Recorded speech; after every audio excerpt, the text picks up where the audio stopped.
Were there any lighter experience? Could you remember a most embarrassing or humorous Yes, incident? I do. I worked in this office. The most embarrassing experience really was personal, and I went in to chat with talk about my job for the day with the principal, J.L. McGuire, and while I was standing, who happened to be a womanizer, I learned. So I was a little concerned about how long I was going to work for this man. And while I was standing in the door talking to him, unfortunately for me, my half-slip fell to my ankles. Now that's just, a terrible little thing that I remember.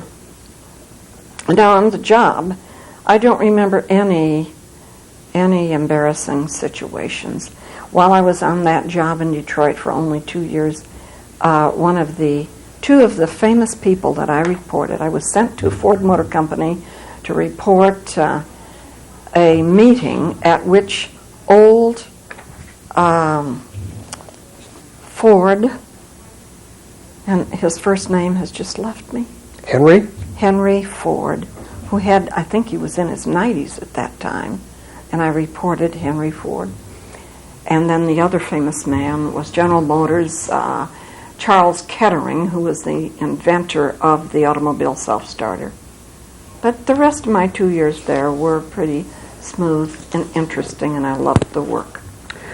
Let's talk a little bit about your involvement with the National Association when you first became a member, and possibly the first convention you attended, what it was like, where it may have been, and what were some of the burning issues of the day.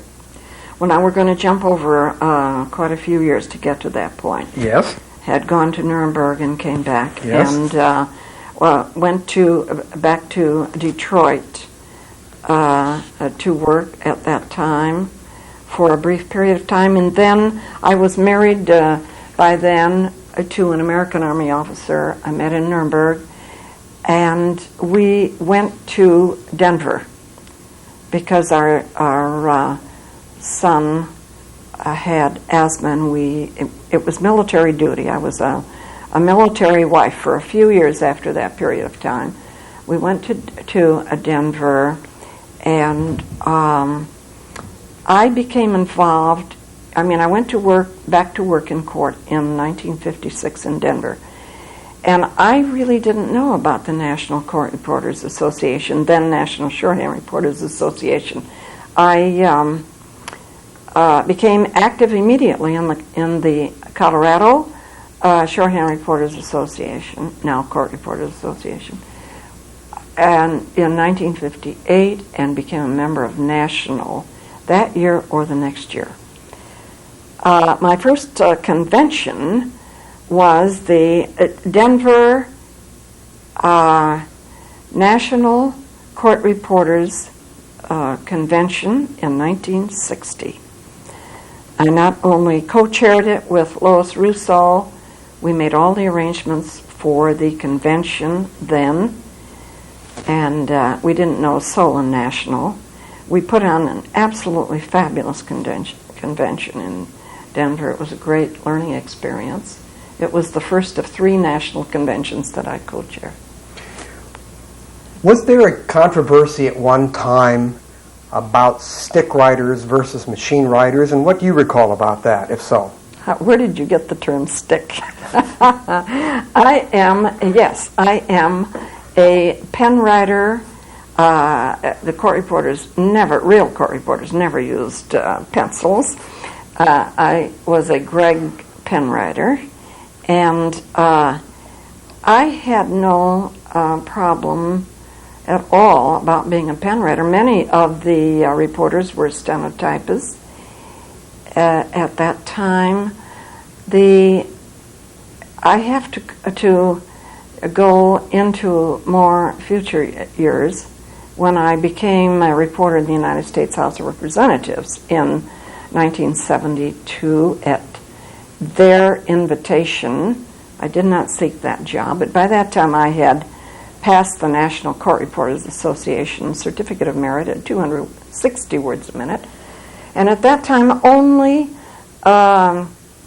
only pen writers were used in both the U.S. Senate, where I did work for 3 years on a temporary appointment basis, and then in the House on a permanent basis from 1972 to 1982.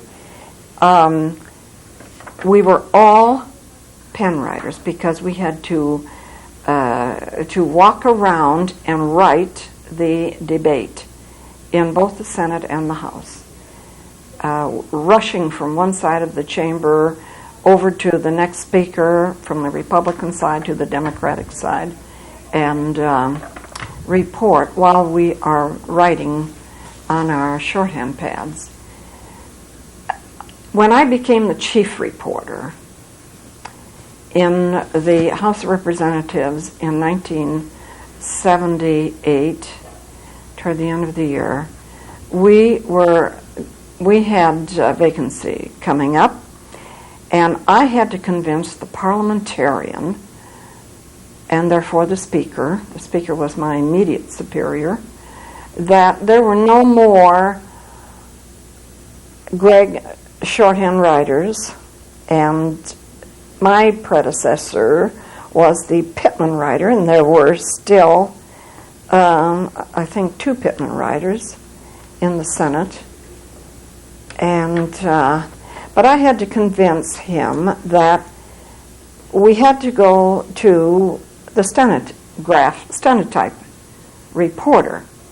And by that time, having been involved in national for so many years, I was very familiar with all the Greg writers in the country, pretty much, and those who might be qualified. I learned once I got to Congress that I really felt that 200 words a minute, 225, was not fast enough for congressional reporting. There was no stopping a congressman, as you could in a courtroom. So since I had the merit and knew people needed that speed, I told the parliamentarian that I wanted to put a stenotype reporter, the first one in either body, not really in the Senate, because they had by that time a stenograph reporter in the Senate. Oh, no, they didn't. That came later. But anyway, I convinced the speaker and the parliamentarian that I wanted to hire a machine writer who had the merit, no less, 260 words a minute. We needed it. Now that just sort of agitated the other 6 men on my staff, and we had one other woman reporter there, a Greg writer, but one of the men, and I will not name him, bless his soul, he's not living anymore. When I had the meeting with my reporters and told them that I was going to contact Don McCoy of Alexandria, Virginia, a federal reporter with a sizable freelance agency, additionally, a wonderful man who had the merit, to see if I could convince him to give up a more lucrative business to come to work in the House of Representatives. And one of the men reporters, Greg writers, said to me, if you bring on one stenograph reporter, I will resign. And I was quite surprised, and I said to him, well, I imagine there was a time when the same statement might have been made in either the Senate or the House by a Pittman reporter saying, if you bring on one Greg reporter onto this team, I will resign. The upshot of the deal was that Don McCoy came on our team, was a marvelous reporter, the first stenotype reporter, and then after that period of time, stenotype reporters also, partly on my recommendation, went into the United States Senate.